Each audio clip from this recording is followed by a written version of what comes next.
Good morning. ધોરણ 5 વિષય ગણિત ચેપ્ટર નંબર 5 તે સરખું દેખાય છે એમાં દાખલા નંબર 4 સુધી આપણે કરેલું છે। દાખલા નંબર 5 છે નીચેના મૂળાક્ષરો અને અંકોમાંથી જે બે સરખા ભાગમાં વિભાજિત થતા મૂળાક્ષરોને અને અંકોમાં ત્રુટક રેખા દોરો। એટલે આપણે વચ્ચેથી એક રેખા દોરવાની છે કે જ્યાંથી આપણે ભાગ પાડી તો ઉપરનો ભાગ અને નીચેનો ભાગ બંને કેવા આવવા જોઈએ? સરખા। તો પેલું જોઈએ બી છે। બી માં જો ઊભું કરશે તો નહીં થાય, તો આપણે કેવી રેખા દોરવી પડશે? આડી રેખા દોરવી પડશે।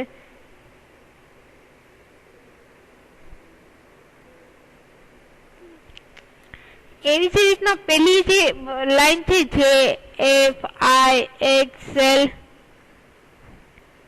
બધામાં કેવી લાઈન કરવી પડશે આપણે? તો કે આડી લાઈન કરવી પડશે। પછી નીચેનું છે G H R W Z અને ઈ, તો જી માં કેવી કરશે આપણે? ઊભી લાઈન કરશે।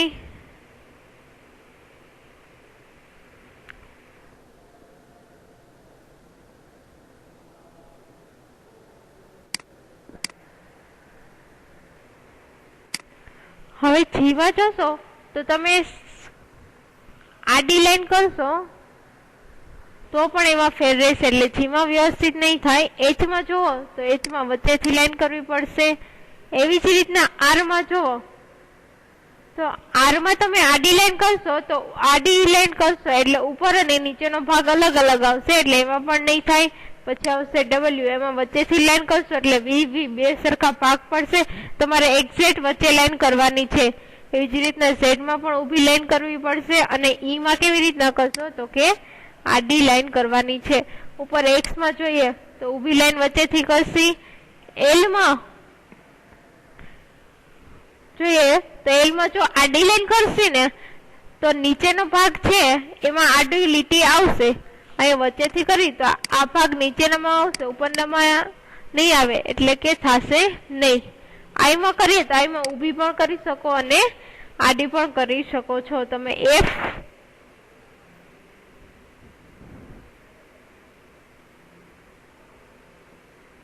ઓકે, અહીંયા તમારે ખાલી બે સરખા ભાગમાં વિભાજિત જ કરવાના છે, એટલે તમે એલ માં પણ કરી શકો અને એફ માં પણ કરી શકો। તમને એવું કીધું નથી કે બે સરખા ભાગ ઉપર નીચે સરખા હોવા જોઈએ, તમને ખાલી એટલું જ કીધું છે કે બે સરખા ભાગ કરવાના છે।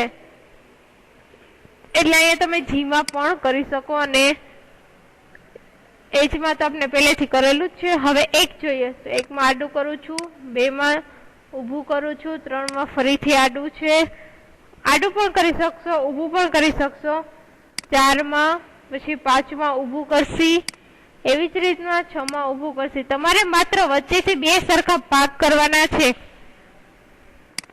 તમને એવું કીધું નથી કે બંને ભાગમાં સરખું આકાર આવવો જોઈએ। સી માં તમે ઊભું પણ કરી શકશો, આડું પણ કરી શકશો। એવી જ રીતના એસ અને કે માં તમારે વચ્ચેથી બે સરખા ભાગ થાય એવી રીતના લાઈન કરવાની છે। એના પછીનો જોઈએ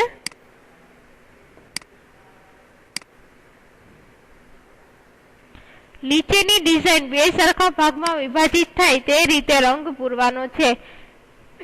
કેવી રીતના રંગ પૂરવાનો છે? બે સરખા ભાગમાં વિભાજિત થાય એ રીતે કલર પૂરવાનો છે। તો તમે વચ્ચેથી આ ઊભી લાઈન છે ત્યાંથી ભાગ પાડી અને આ ભાગ આખામાં તમારે કલર પૂરવાનો રહેશે। આ ભાગમાં કલર પૂરશો એટલે બે સરખા ભાગમાં વિભાજિત થઈ જશે। એટલે આ ભાગ છે ત્યાંથી જમણી બાજુ અથવા તો ડાબી બાજુ તમારે કલર પૂરવાનો રહેશે।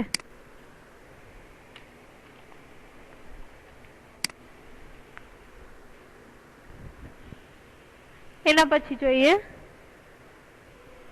બોક્સમાં દર્શાવેલ આકૃતિમાં એક એવી ત્રુટક રેખા દોરો કે જેના પર દર્પણ રાખવાથી સામેનું ચિત્ર દેખાય। તમને એક્ઝામ્પલમાં એક આપેલું છે, એવી જ રીતના આપણે એક એક લાઈન દોરવાની છે। તો એ લાઈન કઈ જગ્યાએ દોરશી? તો આપણે બાજુનું ચિત્ર દેખાશે। તો પેલું ચિત્ર છે તો આ જગ્યાએ હું સીધી લાઈન દોરીશ તો હું અહીંયા દર્પણ રાખીશ તો જે મને ડાબીનું ભાગ છે એવો જમણી બાજુ દેખાશે। એટલે અહીંયા તમે જુઓ બાજુના ચિત્રમાં વચ્ચે મિરર રાખો તે આ ભાગ જેવો થઈ જશે. બીજું ચિત્ર જોઈએ. એમાં આપણે કઈ બાજુ મિરર રાખશી તો તમને બાજુનું ચિત્ર દેખાશે. તો એમાં તમે અહીંથી ભાગ પાડશો એટલે તમને બાજુનું ચિત્ર દેખાશે. એવી જ રીતના ત્રીજામાં અહીંથી તમે મિરર રાખશો એટલે તમને બાજુનું ચિત્ર જેવું દેખાશે. ચોથી આકૃતિ છે.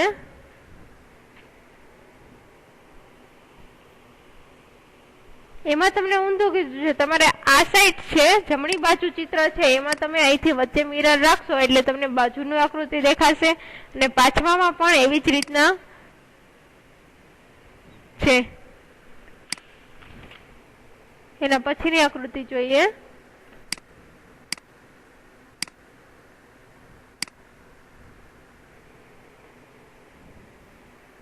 એમાં કઈ જગ્યાએ આપણે મિરર રાખશી તમને જે ચોરસ બોક્સ કરેલું છે ને એ આકૃતિમાં તમારે મિરર રાખવાનું થશે.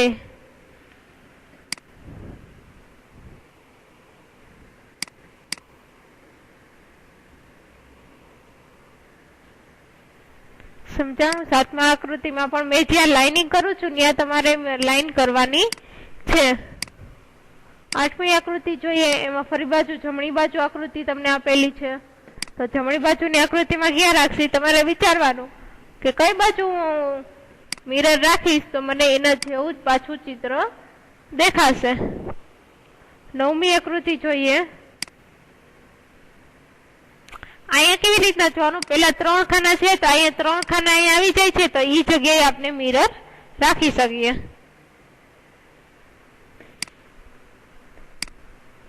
જ્યાં ચોરસ ખાનું ગોળ કરેલું આપેલું છે એ આકૃતિમાં આપણે મિરર રાખવાનું છે. અહીંયા આ બાજુ ચોરસ ખાનું કરેલું આપેલું છે તો આપણે એ આકૃતિમાં મિરર રાખીશું.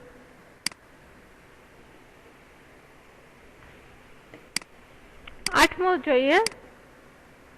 નીચે આપેલા આકારો પૈકી કયા ચિત્રો છે એ અડધા ભાગમાં ફેરવતા એના એ જ રહે છે એની સામે તમારે રાઈટ કરવાનું છે. એટલે કે તમે એક બુક હોય એને અડધી ફેરવી નાખો તો એ બુકનો આકાર એવો ને એવો જ રહે છે તો એમાં તમારે રાઈટ કરવાનું છે. તો પેલું જોઈએ. એમાં ફેર નહીં પડે આકાર એટલે પેલામાં રાઈટ આવશે. બીજી આકૃતિ છે સ્ટાર જેવી, ગમે એ બાજુ ફેરવશો તો આકાર નહીં ચેન્જ થાય એટલે રાઈટ આવશે. ત્રીજામાં પણ રાઈટ આવશે. એવી જ રીતે ચોથી આકૃતિ છે એને ફેરવશો તો પણ આકારમાં ફેર પડશે નહીં. પાંચમું ચોરસ છે. ચોરસની બધી બાજુ સરખી હોય એટલે કઈ ફેર પડશે નહીં. છઠ્ઠું લંબચોરસ છે એને તમે 2 વાર ફેરવશો એટલે પાછી મૂળ આકૃતિ આવી જશે. સાતમું ગોળ છે એટલે એને ફેરવતા કઈ ફેર નહીં પડે. એવી જ રીતના આઠમું છે એને પણ અડધી ફેરવશો તો કઈ ફેર પડશે નહીં એટલે 1 થી 8 આકૃતિમાં રાઈટ ની નિશાની આવશે.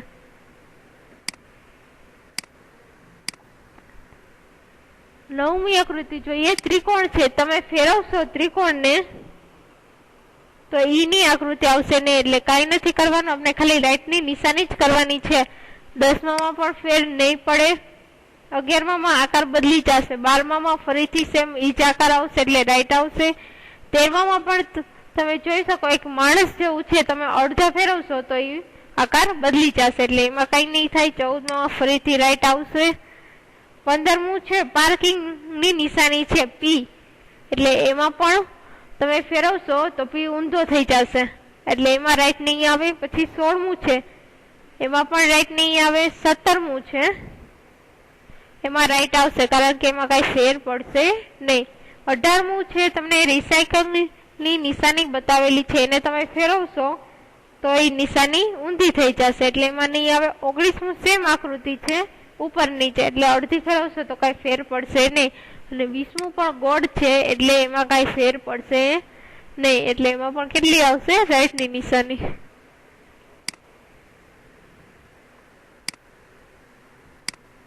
નવમો દાખલો છે. નીચે આપેલા આકારોને અડધા આટામાં ફેરવવાથી કયો આકાર બનશે એ તમારે ચોરસ ખાનામાં લખવાનું છે.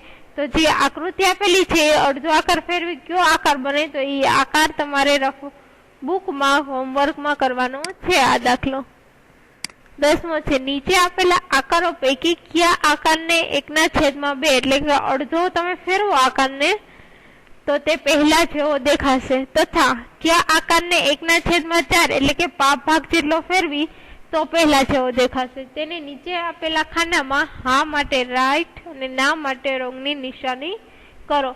एमां तमने उदाहरण आपेलुं छे पंखा जेवी अथवा तो चक्र जेवी निशानी छे। एमां बाजुमां आपेलुं छे के 1/2 भाग अर्धो भाग फेरवी तो हा के ना मां आंसर आवशे अने 1/4 फेरवी तो हा के ना आवशे।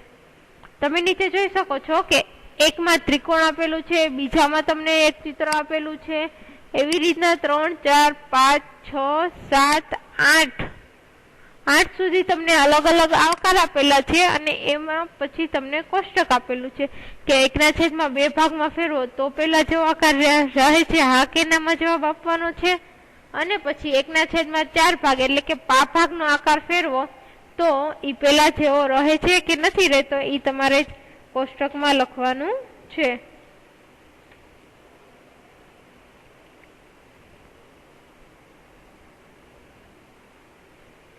तो हूँ अहीं राइट नी निशानी करूं छूं के पेला जेवो रहे छे के नथी रहेतो। हा में जवाब आवे तो हानी सामे निशानी करवानी पण पेली आकृतिमां बेयमां ना आवे छे એટલે નાની સામે રાઈટ ની નિશાની કરવાની છે।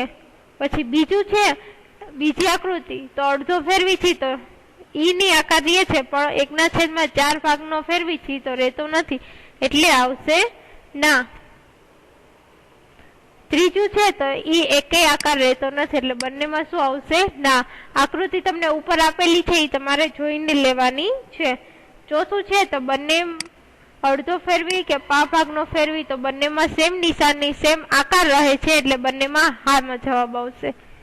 પાંચમું છે તો અડધું ફેરવશી તો સેમ નિશાની સેમ આકાર રહે છે એટલે હા આવશે પણ પા ભાગનું ફેરવશી તો આકાર બદલી જશે એટલે નામાં જવાબ આવશે। છઠ્ઠું છે तो बने में सरखो आकार रहे छे एटले के हा में आवशे राइट। ए ज रीतना सातमું छे तो अर्धुं फेरवशी तो हा में आंसर आवशे, पा भागनुं फेरवशी तो आकार बदली जशे एटले ना में आंसर आवशे। आठमुं छे तो एने तमे अर्धुं फेरवशो के पा भागनुं फेरवशो गोળ चक्र छे एटले निशानीमां काई फेर रहेशे नहीं एटले बंने जे हा छे एमां तमारे टीक करवानुं रहेशे।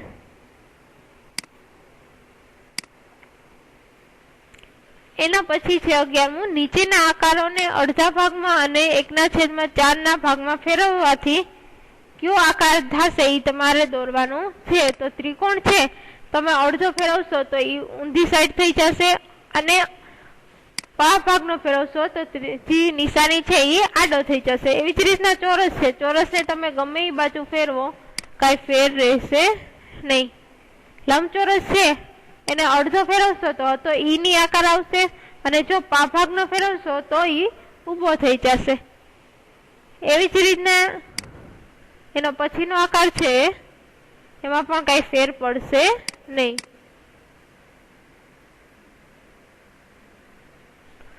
एना पछीनो दाखलो छे 12मो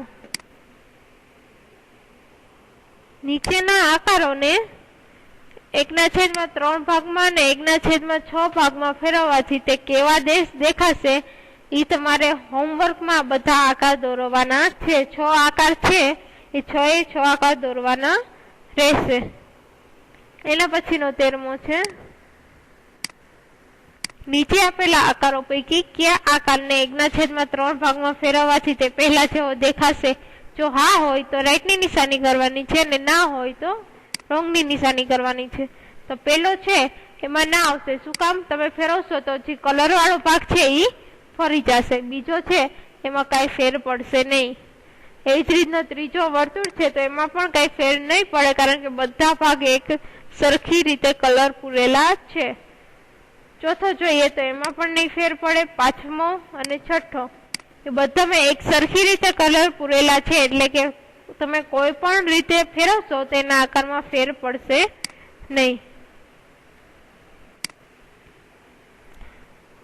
એના પછી ફરીથી 14મું છે કે નીચે આપેલા આકાર છે એને તમે 1/6 ભાગમાં ફેરવો, એટલે કે 6 વખત તમે રોટેશન કરો એનું, તો હા હોય એટલે કે એના આકારમાં ફેર ન પડતો હોય તો નામાં કરવાનું, પડતો હોય તો હામાં રાઈટમાં નિશાની કરવાની. તો પેલો છે એક સરખી રીતે છે એટલે એમાં કઈ ફેર પડશે નહીં, એટલે રાઈટની નિશાની આવશે. એવી જ રીતના બીજામાં પણ રાઈટ આવશે, અને ત્રીજું સ્ટાર છે એમાં પણ કઈ ફેર પડશે નહીં. ચોથું છે એમાં પણ કઈ ફેર પડશે નહીં, પણ 5મું છે એમાં જો જોઈએ કે આપણે એને ફેરવશી તો કઈ ફેર પડે છે કે નથી પડતું, વિચારો જી તમે.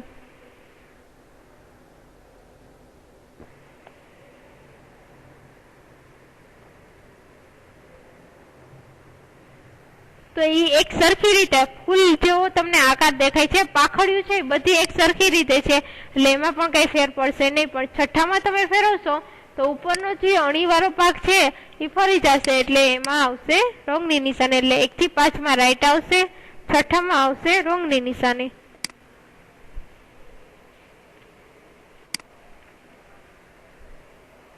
અહીંયા તમારું ચેપ્ટર 5 છે એ પૂર્ણ થાય છે.